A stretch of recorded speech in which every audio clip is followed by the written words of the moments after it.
Baik, bismillahirrahmanirrahim. Assalamualaikum warahmatullahi wabarakatuh. Saudaraku muslimin semua dimanapun berada, kembali kita ngaji hadis Nabi Muhammad SAW. Kesempatan pagi ini, syukur, alhamdulillah, salawat dan salam semoga senantiasa melimpahkan pada Rasulullah Muhammad SAW. Pada kesempatan yang berbahagia ini, kita akan membahas tentang larangan berdebat berlebihan. Ini larangan berdebat berlebihan. Hadis dari Abdullah ibnu Umar. Walahumma min hadis Abdullah ibnu Umar, faida khosoma fajar. Menurut riwayat Bukhari Muslim, hadis Abdullah bin Umar artinya faida khosoma fajar. Apabila membantah, ia melewati batas. Ini satu pernyataan, keterangan dari Rasulullah SAW tentang attitude, tentang karakter kita. Faida khosoma fajar, apabila kita membantah biasanya melampaui batas. Apa yang bisa kita petik dari hadis ini? Bahwasanya pertama, dialog, diskusi atau bahkan debat ini menjadi satu yang tren, yang populer. Tidak ada debat rasanya kok kurang gayeng, kurang gereng, kurang semangat begitu dalam memilih pimpinan, dalam pilkada, dalam pemilu. Ini senantiasa diadakan debat publik, dan juga di forum-forum akademik ini tak jarang ada debat mahasiswa, debat pelajar dan sebagainya dan sebagainya. Nah, bagaimana debat ini batasannya? Kalau seandainya itu boleh, batasannya seperti apa? Padahal beliau Rasulullah SAW telah menjelaskan bahwasanya tadi faida khosoma fajar, apabila kita membantah fajar, maka cenderungnya kita adalah melampaui batas. Jadi ini suatu pernyataan, peringatan dari baginda Nabi Muhammad SAW bahwasanya kita dilarang berdebat yang melampaui batas. Satu. Yang kedua, pendapat para ahli ataupun isi kitab suci ini perlu menjadi satu landasan teori argumentasi ketika kita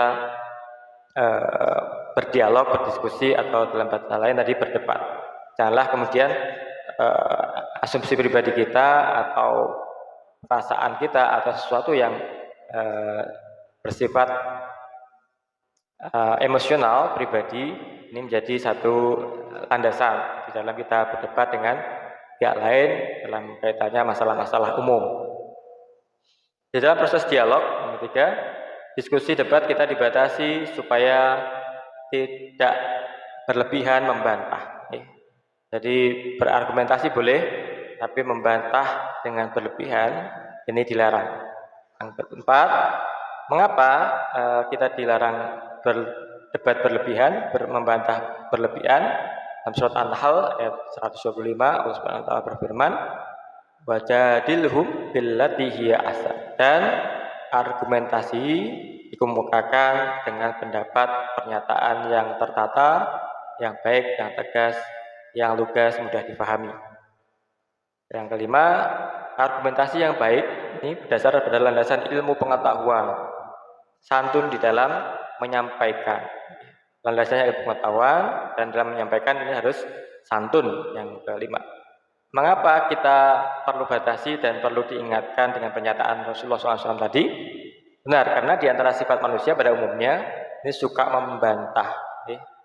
Dia telah menciptakan manusia dari mani, kemudian tiba-tiba ia menjadi pembantah yang nyata dalam surat An-Nahl ayat 4. Di samping suka membantah, manusia punya karakter suka berlebih-lebihan. Dan apabila manusia ditimpa bahaya, dia berdoa pada kami dan dalam keadaan berbaring, duduk, dan berdiri. Tapi setelah kami hilangkan bahaya daripadanya, dia melalui jalan yang sesat, seolah-olah tidak pernah berdoa kepada kami untuk menghilangkan bahaya yang telah menimpanya. Begitulah orang-orang yang melampaui batas, memandang baik apa yang mereka kerjakan. Surat Al-Yunus ayat 12. Ketahuilah, sungguhnya manusia benar-benar melampaui batas. Dalam surat Al-Alaq ayat 6 ini, wa inna ila kalla innal insana layatgha. Sungguhnya manusia itu Dalam surat Al-Alaq ayat 6, sesungguhnya manusia itu benar-benar melampaui batas layat tuh. Nah, dalam pengertian tadi, batasan-batasan yang disampaikan oleh Allah Subhanahu wa taala dalam Al-Qur'an dan juga Rasulullah SAW dalam hadis yang saya baca tadi, kita khosoma fajara tadi, maka ada baiknya kita tidak berdebat saja supaya apa? Damai, supaya tenang. Seandainya berdiskusi, cari solusinya bersama-sama. Tidak perlu kita berdebat karena yang ada adalah nanti saling melampaui batas. Dan ketika melampaui batas nanti terjadi apa? Perselisihan apa? Permusuhan terjadi saling memutus persaudaraan. Padahal kita diperintahkan untuk membangun, membina silaturahim sebagai salah satu ciri indikator utama para ahli surga yang dirindukan oleh Allah Subhanahu wa taala. Inilah Islam, mengajarkan kesopanan, berdiskusi, berdialog, berdebat dengan bantahan yang cerdas dan tidak melampaui batas atau berlebihan. Semoga Allah Subhanahu wa taala bisa memberikan hidayah kepada kita sekalian, keluarga kita sekalian, anak-anak kita sekalian, muslimin semuanya, untuk dapat berdebat, dialog, berdiskusi dengan ilmu pengetahuan yang kita miliki dan tidak berlebih-lebihan. Amin ya rabbal alamin. Terima kasih. Assalamualaikum warahmatullahi wabarakatuh.